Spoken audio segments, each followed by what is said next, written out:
All right, so I just got to ask a question about the front stage setup on this Yukon that I've had for, at least these door speakers I've had for more than 6 years, and these are going on, I don't know, 2-3 years, whatever it's been. The question I was asked is, how are the signals set up?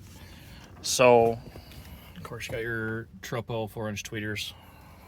Truck's dirty as shit. I live in Michigan, so let's put it this way. Left signal. This is also completely left signal. This is right signal and right signal, right signal, left signal.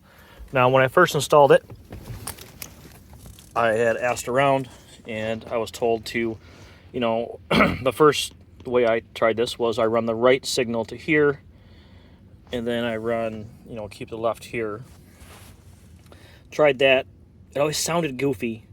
It sounded like I was listening to, two separate, I guess you could say, right signals. I don't know. I just didn't care for it. So then I tried swapping it normal, but instead of going full normal, I went reverse polarity on these because it was supposed to be like a push-pull kind of thing. And I don't know. I mean, maybe for a sound quality, build, or I don't know, because the frequencies are not bouncing back and forth together. I don't know how else to explain it, but didn't like that way either. So I just did the normal negative and positive, or positive negative for the left, and these are all wired the same exact way. So when this woofer is pushing out, this one is also pushing out at the same time. So the polarity is what I'm getting at, is the same, and it's loud, and I have no issue driving this truck and being able to differentiate, like, your classic metal, where sometimes you can hear the guitar over here and then stuff over here, like Ozzy Osbourne song or whatever. There's no issue with being able to hear the right side versus the left, even though I'm in the left seat, because I thought that too right away. It was like, what do I do? Is it going to be overbearing? No, not at all. I like it like this. It's been this way. This is the third way, like I said, that I have set these speakers up, and I enjoy it. I jam to this truck every single day.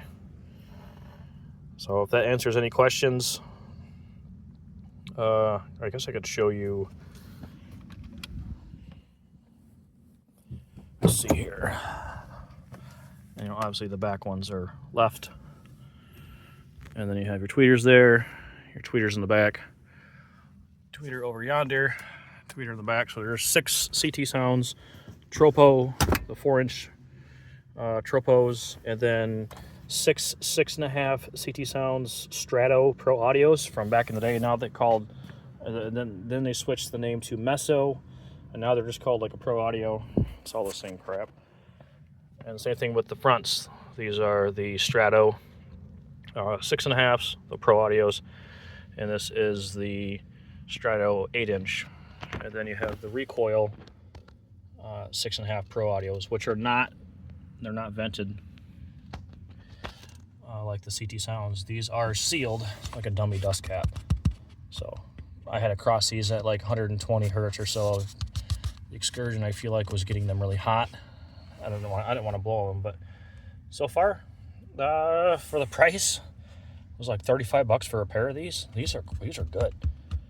I don't know if that's the same price as now. The tweeters I can barely hear. They're not very loud, but I'm sure they add to a little bit. I'm going to show you for the back. It's got some temporary stuff hanging out. So you have your Lightning audio, your B4 250.2, and then underneath that is, let's see it. See the blue?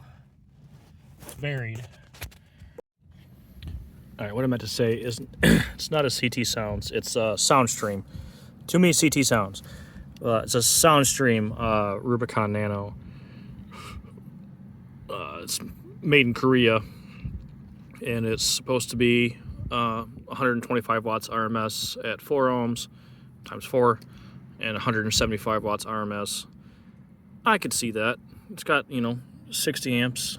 Those are 40s or 30s? Those are 30s. So 60 amps of fusing. I can see that this thing could be close to a 600 watt amp. It is made in Korea too. And then got the old Lightning Audio.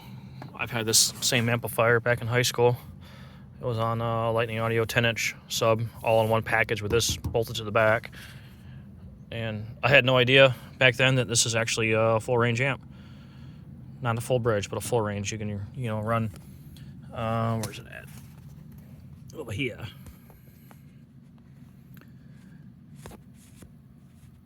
So I got the filter on high pass, got the crossovers turned up quite a bit to filter out some of the bass. So, well, there you go. Hopefully that answers people's questions about the front stage setup on this. So if you have a similar vehicle, Ford Explorer, Tahoe, Silverado, whatever, my suggestion would be to keep left on the left side and all the polarities the same. Especially maybe like Rando Man said, it being so far down below, it may not affect you as much. But yeah. All right, later guys.